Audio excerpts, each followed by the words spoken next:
Welcome to online classes. आज बात करेंगे कोरोना के जैविक विकास की। तो देखा जाए तो कोरोना है, वायरस है। तो बेसिकली वायरस क्या होता है? वायरस जो है, वायरस का जो डीएनए जेनेटिक मटेरियल होता है उसके चारों तरफ एक प्रोटीन कोड पाया जाता है जिससे कैप्सिड से मिलकर बना होता है। तो कैप्सिड में छोटी छोटी यूनिट्स होती हैं जिनसे मिलकर बना होता है, और वो कैप्सिड जो है वो जेनेटिक मटेरियल को घेरे रहता है, प्रोटीनस मटेरियल। तो बेसिकली जो किसी माइक्रोब्स का जो डिजीज फैलाने की रिस्पॉन्सिबिलिटी, इसके बहुत सारे एक्सपेरिमेंट किए गए थे। हर्षी चेज ने बताया था कि डिजीज फैलाने के लिए पूरा ऑर्गेनिज्म रिस्पॉन्सिबल है, उसकी जेनेटिक मटेरियल रिस्पॉन्सिबल है। तो उन्होंने बताया था कि जो आरएनए या डीएनए जो है, जो जेनेटिक मटेरियल होता है, तो वायरस बेसिकली आरएनए डीएनए दोनों होते हैं। कुछ आरएनए के वायरस होते हैं, कुछ डीएनए वायरस होते हैं। तो जो आरएनए वायरस जो दोनों काम क्या करते हैं, दोनों जेनेटिक काम का काम करते हैं। तो जो जेनेटिक मटेरियल होता है इसी की रिस्पॉन्सिबिलिटी होती है, इसी के पास ये बात होती है कि जितनी भी जेनेटिक इंफॉर्मेशन होती है, अगर देखा जाए कि मैन्युस्क्रिप्ट होती है, वो डीएनए या आरएनए के अंदर ही फीड होती है। तो डिजीज फैलाने के लिए जो बेसिकली रिस्पॉन्सिबल चीज है वो है जेनेटिक मटेरियल। वो चाहे हमारा बैक्टीरिया का हो, चाहे वायरस का हो, चाहे दूसरे ऑर्गेनिज्म का हो, जेनेटिक मटेरियल बेसिकली रिस्पॉन्सिबल है किसी भी चीज को स्प्लिट करने के लिए। तो देखा जाए वायरस क्या है, वायरस लिविंग और नॉन लिविंग के बीच की कड़ी है। अगर हम देखें नेचर में जो वायरस बेसिकली होता है वो इनएक्टिव होता है, लेकिन जैसे ही उसे लिविंग होस्ट मिलता है वो एक्टिव हो जाता है। तो बेसिकली अगर देखा जाए तो वायरस के अंदर किसी प्रकार का कोई सिस्टम नहीं होता है, ना रेस्पिरेटरी सिस्टम होता है, ना डाइजेस्टिव सिस्टम होता है, ना ब्लड वेस्कुलर सिस्टम होता है, ना कुछ नहीं, उसके अंदर कोई सिस्टम नहीं होता है। तो वायरस क्या होता है, जेनेटिक मटेरियल होता है। तो वो पूरी प्रोटीन नहीं आती, वो क्या जेनेटिक मटेरियल अंदर प्रवेश करता है और वो होस्ट के ऑर्गेनिज्म के साथ अटैच हो जाता है, सेल के साथ। जैसे ही वो सेल के साथ यूज होता है तो सेल के अंदर जितने भी सिस्टम चल रहे होते हैं उन्हीं सिस्टम के द्वारा वो एनर्जी लेना स्टार्ट कर देता है, यानी उन सिस्टम का यूज करना स्टार्ट कर देता है। तो वायरस को बेसिकली क्या चाहिए होता है, जब वायरस आपके अंदर जाएगा तो उसे क्या चाहिए होगा, प्रोटीन चाहिए होगी। तो प्रोटीन अलग अलग प्रकार की होती है, तो प्रोटीन चाहिए होगी कवर बनाने के लिए। तो जैसे ही उसका जेनेटिक मटेरियल मल्टीप्लाई करेगा, क्योंकि वो मल्टीप्लाई करने के लिए क्या कर रहा है, आपकी बॉडी से एनर्जी लेगा, आपकी बॉडी से ही न्यूट्रिएंट्स लेगा, आपकी बॉडी से प्रोटीन लेगा, आपके सिस्टम को ही यूज करेगा। उसके द्वारा क्या करेगा, अपना प्रोटीन कोड बनाएगा और आरएनए डीएनए का रिप्लिकेशन करेगा, जो भी जेनेटिक मटेरियल होगा। और रिप्लिकेशन के बाद आपकी बॉडी के अंदर, होस्ट की बॉडी के अंदर वो अपने नंबर को बढ़ाएगा, और जब बहुत ज्यादा नंबर बढ़ जाएगा तो वो आपके किसी पर्टिकुलर ऑर्गन को इफेक्टेड करेगा और आपकी बॉडी के अंदर सिम्टम्स स्टार्ट हो जाएंगे। तो देखा जाए जो फीवर आना बेसिकली है वो किसी भी ऑर्गेनिज्म का या किसी माइक्रो ऑर्गेनिज्म का आपकी बॉडी के अंदर एंट्री, अगर हमारी बॉडी के अंदर कोई इंजरी हो रही है, कोई इन्फेक्शन हो रहा है, तो पहला सिम्टम्स होता है फीवर। तो वायरस कोई भी फीवर, अगर हमारे अंदर वायरस आ रहा है तो सबसे पहले हमारे फीवर आएगा। उसके बाद अब फीवर किस रास्ते से आ रहा है, जैसे कि कुछ हमारे बॉडी के अंदर इंजेक्ट कर जाते हैं, कुछ मुंह के द्वारा जाते हैं, कुछ खाने के द्वारा जाते हैं, कुछ हवा के द्वारा जाते हैं। तो अलग अलग सिम्टम्स है। तो मोस्टली में फीवर और गला खराब होना, जुकाम होना, इस तरीके की नॉर्मल चीजें हैं। फीवर आना एक नॉर्मल सिम्टम्स है मोस्टली वायरल इन्फेक्शन में। तो आज हम बेसिकली कर रहे हैं कि जो कोरोना वायरस है, कोविड-19 है, इसकी जैविक यात्रा किस तरीके से शुरू हुई, किस तरीके से वो ह्यूमन में ट्रांसफर हुआ, इस पर बात करेंगे। और नेक्स्ट वीडियो में हम बात करेंगे उसके जो स्ट्रेन है, स्ट्रेन किस तरीके से मल्टीप्लाई करके बने हैं, उस बात करें। तो आज हम केवल बात करेंगे इस पर कि जो हमारा कोरोना वायरस है, जो ह्यूमन कोरोना वायरस है, वो किस तरीके से ह्यूमन में ट्रांसफर हुआ। तो हम देखते हैं कि जो कोरोना वायरस था, जो नेचर में बना, नेचर के पास सबसे उसका प्राइमरी होस्ट जो था वो चमगादड़ था, बैट। तो बैट के अंदर जब ट्रांसफर हो गया तो वो देखा जाए बैट जो है वो कोरोना वायरस का रिजर्वायर है, यानी कि इसके अंदर उसको रहना ही रहना है, उसका घर है ये। अब ये कोरोना वायरस ये क्या कर रहा है कि एंसेस्टर है इसका, और वो क्या करता है कि एक बैट से दूसरे बैट में ट्रांसफर हो जाता है। तो एक चमगादड़ से दूसरे चमगादड़ में जो ट्रांसमिशन होता है उसे बोलते हैं इंट्रा स्पीसीज ट्रांसफॉर्मेशन। अब ये चमगादड़ में आया तो चमगादड़ बेसिकली क्या होता है, बाइंड होता है, रहता है और बहुत सारी चीजों को संपर्क में आता है। देखा जाए बिजली के तारों में लटका रहता है, नॉर्मली जो डोमेस्टिक एरियाज है, पेड़ों पे लटका रहता है, उनके संपर्क में कुत्ते हैं, बिल्ली हैं, चूहे हैं, ये सब आते हैं। कुत्ता, बिल्ली, चूहा, चमगादड़, ऊंट, जो है उनके संपर्क में आते हैं। किस तरीके डायरेक्ट इनडायरेक्ट आते हैं कि बहुत सारी चीजें जो है डोमेस्टिक यूज की है, बाहर चमगादड़ आके बैठ गया, जब बैठेगा तो उसकी बॉडी टच करेगी तो वहां जो बैक्टीरिया वायरस हो वो वहां पर रह जाएगा वायरस। या कुत्ते बिल्ली ने शिकार किया चमगादड़ का तो वायरस उस कुत्ते बिल्ली में ट्रांसफर हो गए, या उसके ऊपर बैठ गया चमगादड़ उसके ट्रांसफर हो गए। तो चमगादड़ से किसी एनिमल में ट्रांसफर होता है तो कहलाता है इंटरस्पेसिफिक ट्रांसमिशन। अब ये दो प्रकार का, डायरेक्ट और इनडायरेक्ट। अगर सीधे ह्यूमन में होगा तो डायरेक्ट, और चमगादड़ से किसी एनिमल में, एनिमल से ह्यूमन में हो रहा तो इनडायरेक्ट ट्रांसमिशन होता है। तो क्या हुआ कि ये जो वायरस था बेसिकली वो कहां हमारा रिजर्वायर है, चमगादड़ के अंदर, बैट के अंदर रिजर्वायर था।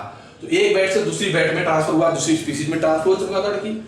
अब चमगादड़ एक जगह तो रहता नहीं, एक जगह दूसरी जगह तीसरी जगह रहता है, घूमता रहता है, नेचर में रहता है, फ्री वाइल्ड एनिमल है। तो अब ये जो कुत्ते बिल्ली में ट्रांसफर हुआ, और कुत्ता बिल्ली जो है, कुत्ता है, बिल्ली है, सुअर यानी pig, dog, cat, bat, camel, ये जो है डायरेक्ट इनडायरेक्ट ह्यूमन के संपर्क में किस तरीके से आते। अब वो वायरस जो था इनके अंदर ट्रांसफर हुआ, तो जब तक एक चमगादड़ से दूसरे अंदर गिरा तो जेनेटिक मटेरियल में कोई चेंज नहीं हुआ, बदलाव नहीं हुआ। क्यों? क्योंकि वायरस जो होता है होस्ट की प्रोटीन सिस्टम को बेसिकली यूज करना स्टार्ट करता है, प्रोटीन से चेंज होती है उस सिस्टम को। तो अब वो इसकी जब एनिमल्स के अंदर ट्रांसफर हुआ चमगादड़ से, यानी कि नेक्स्ट होस्ट है उसका एनिमल्स, तो एनिमल्स के अंदर जैसे वो ट्रांसफर होगा उनमें प्रोटीन बनने वाली प्रोटीन जो है, फूड हैबिट है, इकोलॉजी चेंज होती है। जब चेंज होती है तो वहां कुछ ना कुछ उसमें जो हमारा जो जेनेटिक कोड है, जेनेटिक मटेरियल है, जीनोम है वायरस का, उसमें भी चेंजेस आते हैं। तो जब इनके अंदर आ गया तो यहां से चेंजेस आए, और इन चेंजेस से इन एनिमल्स जो मोस्टली एनिमल्स जो हैं वो ह्यूमन के टच में रहते हैं, डोमेस्टिक टच में रहते हैं, और इनसे क्या हुआ सीधे जो है मैन में ट्रांसफर हो गया। तो बेसिकली अगर ये वाला ग्रुप देखा जाए तो ये कोरोना वायरस का अल्फा ग्रुप है, अल्फा कोरोना वायरस है। तो इस वायरस से बेसिकली क्या होता है, प्राइमरी वायरस का कहा तो प्राइमरी ह्यूमन वायरस है अल्फा का। तो इस वायरस से क्या होगा कि इस ग्रुप से बेसिकली जो आदमी में जो हमारा सीजनल खांसी जुकाम बुखार होता है, विंटर कोल्ड होता है, तो वो नॉर्मल कोल्ड इसमें होता है। अब इसमें जब दूसरा इसमें ग्रुप आता है, जब ऊंट और चमगादड़ वाला ग्रुप आता है, बेसिकली यहां से जो ग्रुप है ये हमारा अल्फा का है, और कैमल और बैट के बीच जो रिलेशनशिप इंटरमीडिएट होस्ट इसमें हुआ कि कैमल से ऊंट के अंदर ट्रांसफर हुआ, तो उसके जेनेटिक मटेरियल में ट्रांसफर आया। तो इससे जो ग्रुप बना वायरस का दूसरा नेक्स्ट स्ट्रेन बना, वो हमारा कहलाया बीटा कैरोना वायरस, यानी ग्रुप बी कहलाया। तो बीटा कैरोना वायरस अगर देखा जाए तो अल्फा कोरोना वायरस के जो नॉर्मली होता खांसी जुकाम का नॉर्मल ठीक हो जाता है 1 वीक में, नॉर्मल में बहुत ज्यादा दिक्कत नहीं होती है, फीवर उबर आता है, नॉर्मल ठीक हो जाता है। बीटा कैरोना वायरस जो होता है बेसिकली, तो देखा जाए इसमें रोडेंट्स, तो रोडेंट में भी ट्रांसफर हुआ, रोडेंट से बीटा वायरस स्प्लिंक्स बना, नया स्ट्रेन बनकर तैयार हो गया, जो अल्फा वायरस से कुछ चीजें मिलती थी, बाकी चीजें अलग थी, अल्फा कोरोना वायरस से अलग था, तो उसको बीटा कोरोना वायरस। और ये जो वायरस था इसके इन्फेक्शन से लोगों को इन्फेक्शन से बहुत हालत सीरियस होती थी, हॉस्पिटल में एडमिटेड होना पड़ता था और डेथ भी हो जाती थी। तो ये कहलाया हमारा बीटा कोरोना ग्रुप। दूसरा देखा जाए कि जो हमारा इंटरस्पेसिफिक रोडेंट्स में ट्रांसफर हो गया, और रोडेंट से ह्यूमन में ट्रांसफर हुआ, उसमें डियर है, उमर है, पेंगोलियंस है, ऊंट है, खरगोश है, चूहा है, लेकिन deer, pig, giraffe, camel, rat and rabbit, इनसे ह्यूमन में ट्रांसफर हुआ। तो अभी इनके ट्रांसमिशन की खबरें बहुत कम मिली हैं। तो बेसिकली ये जो ग्रुप है जो रोडेंट के थ्रू कोरोना वायरस डिस्ट्रीब्यूट होता है, इवोल्यूट हुआ है, वो कहलाया हमारा गामा कोरोना वायरस। एक तीसरा ग्रुप आता है पेंगोलियन से बर्ड, कुछ जो हमारा एक तो चमगादड़ था, चमगादड़ कुछ पक्षियों में ट्रांसफर हो गया था वायरस। और पक्षियां क्या था, पक्षी जो थे बाटर, जो हमारी जो बहुत सारे बर्ड्स हैं जो बाटर फिशेज को ईट करते हैं, खाते हैं, तो उनमें बर्ड से क्या हुआ, फिशेज में ट्रांसफर हो गया, और फिश से सुअर, बिल्ली, ट्रांसफर हो गया। तो देखा जाए कि जो एक्वेटिक एनिमल्स थे उनके अंदर जो ट्रांसमिशन हुआ वायरस, वो वायरस कहलाया हमारा डेल्टा कोरोना वायरस। तो इसकी भी संभावना कम है। तो बेसिकली जो सबसे ज्यादा ट्रांसमिशन वायरस का हुआ वो अल्फा और बीटा कोरोना वायरस का हुआ, बाकी अल्फा और गामा और डेल्टा का स्प्रेड अभी इतने नहीं हुआ। तो देख नॉर्मल कोरोना वायरस से इस तरीके से जो वायरस बना वो बना, अलग अलग बना, वो सार्स के फॉर्म में आया, वो मर्स के फॉर्म में आया, और वो अब कोविड-19 के फॉर्म में आ गया है। इस तरीके से देखा जाए कि इस वायरस का ट्रांसमिशन किस तरीके से ह्यूमन में हुआ। लेकिन अभी कोविड-19 का जो स्ट्रेन है उसमें बहुत सारे स्ट्रेन है, लगभग 700 के आसपास स्ट्रेन है। 2AA 3IA स्ट्रेन है, बहुत सारे मिल रहे हैं। तो इंडिया बेसिकली 2 से 3 स्ट्रेन इंडिया में रिपोर्ट किए गए हैं, तो उसकी हम आगे बात करेंगे। तो इस तरीके से जो वायरस था वो ह्यूमन में ट्रांसमिशन हुआ। ह्यूमन में ट्रांसमिशन होने के बाद समय समय पर इसकी जो प्रोटीन चेंज थी, प्रोटीन कंपोजिशन जब चेंज होता चला गया, उससे वायरस घातक होता चला गया। तो बेसिकली जितने ये वायरसेज है वो रेस्पिरेटरी सिस्टम को फर्स्टली अटैक करते हैं और फीवर आना सब में नॉर्मल सिम्टम था। तो सार्स बना, सार्स के बाद मर्स बना। तो मर्स बना था बेसिकली वो क्या था, वो ह्यूमन और चमगादड़ के बाद एक इंटरमीडिएट, यानी कि अगर देखा जाए बैट और ह्यूमन के बीच कैमिल एक आगे आ जाता है, तो इंटरमीडिएट होस्ट था। तो जो हमारा कोरोना वायरस बैट से कैमिल में ट्रांसफर हुआ, तो कैमिल में जब ट्रांसफर हुआ तो बेसिकली वो क्या था, मिडिल ईस्ट में रिपोर्ट हुआ था, इसलिए मर्स कहते हैं उसे। तो वो पहले वाले कोरोना वायरस से ज्यादा घातक था, उसने उस समय जेद्दा में रिपोर्ट किया कि सऊदी अरब में सबसे ज्यादा घातक चीज वो मर्स वायरस कहलाया। अब जो कोविड है अगर देखा जाए तो इसमें क्या हुआ कि जो दो वायरसों का मिक्सचर है, अब ये दो वायरस तीसरा वायरस बन गया। तो कोविड-19 जो बेसिकली वायरस है अभी ये रिपोर्ट नहीं हुआ है कि किस एनिमल के द्वारा करेक्टली वो ह्यूमन में ट्रांसफर हुआ है, लेकिन जो ट्रांसमिशन हुआ है वो किसी वाइल्ड एनिमल के द्वारा हुआ है। काफी सारे वायरस की जो डाइवर्सिटी है वो एनिमल्स के अंदर होती है, वो अपना होस्ट बना के रखते हैं।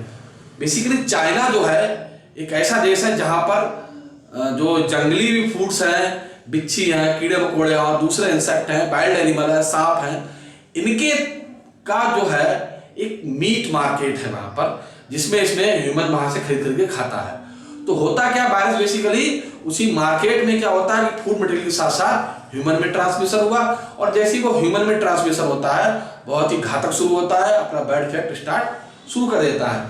तो एक तरीके देखा जाए तो कंजर्वेशन ऑफ नेचर, अभी 5 जून को हमारा बर्ड इन्वायरमेंट डे होता है, तो देखा जब बर्ड इन्वायरमेंट की सेरेमनी तो करते हैं, लेकिन वास्तविक चिंतन होता है उस पर? केवल किसी पेड़ लगाने से इन्वायरमेंट बच जाएगा? इसके लिए बड़े लेवल पर आपको जागरूक होना पड़ेगा। बहुत छोटी छोटी नीचे है, नेचर आपको बहुत सारी चीजें प्रोवाइड कराता है, क्योंकि भी पार्ट ऑफ द नेचर, आप खुद एक नेचर का पार्ट है। लेकिन आजकल देखा जा रहा है कि जो ह्यूमन है बेसिकली वो नेचर का दुश्मन होता चला जा रहा है, नेचर का अत्यधिक दोहन कर रहा है, उसको मैनिपुलेट कर रहा है बुरी तरीके से। तो जो वायरस जैसी महामारियां हैं, पेंडेमिक प्रॉब्लम्स हैं, वो कहीं ना कहीं उसका एक रीजन है। उसमें पॉल्यूशन है, डाइवर्सिटी का कम होना है, फॉरेस्ट का कटना है, एनिमल्स का कम होना है, बहुत सारे कारण हैं जिससे माइक्रोऑर्गेनिज्म जो है वो वाइल्ड एनिमल से ह्यूमन लाइफ में ट्रांसफर हो रहा है और बहुत सारी महामारियों और प्रॉब्लम्स को क्रिएट कर रहे हैं। तो देखा जाए कहीं ना कहीं नेचर को कंजर्व करेंगे तो हो सकता है कि हम लोगों को वायरस से बहुत बड़ी प्रॉब्लम्स ना हो, बच जाए। तो बेसिकली जो बेसिक फूड है हमें वही यूज करना चाहिए, वाइल्ड फूड का यूज नहीं करना चाहिए, क्योंकि वाइल्ड फूड जितने भी एनिमल्स हैं, अब इसमें एक संभावना और भी है कि इनके अलावा ये कहा गया है कि बैट के अलावा एक और एनिमल्स होता है, पेंगोलियंस एनिमल है, उसको रेड डाटा बुक में इन्वॉल्व कर दिया गया, डाल दिया, लोग यूज ना करें, कंजर्व किया जाता है। तो उसमें भी माना गया है कि सेकेंड होस्ट कोरोना वायरस का पेंगोलियंस है। तो इस तरीके से वायरस जो था वो एनिमल से ह्यूमन में ट्रांसफर होता है। तो बेसिकली कोरोना के बेसिक 4 ग्रुप हैं। इस तरीके से बेसिक 4 ग्रुप है, अल्फा, बीटा, गामा और डेल्टा। इसके अलावा इनसे और बहुत सारे स्ट्रेन बनते हैं, और वो स्ट्रेन अलग अलग तरीके से अलग अलग टाइम पर ह्यूमंस के अंदर डिजीज क्रिएट करते हैं। आज के लिए इतनी इंफॉर्मेशन।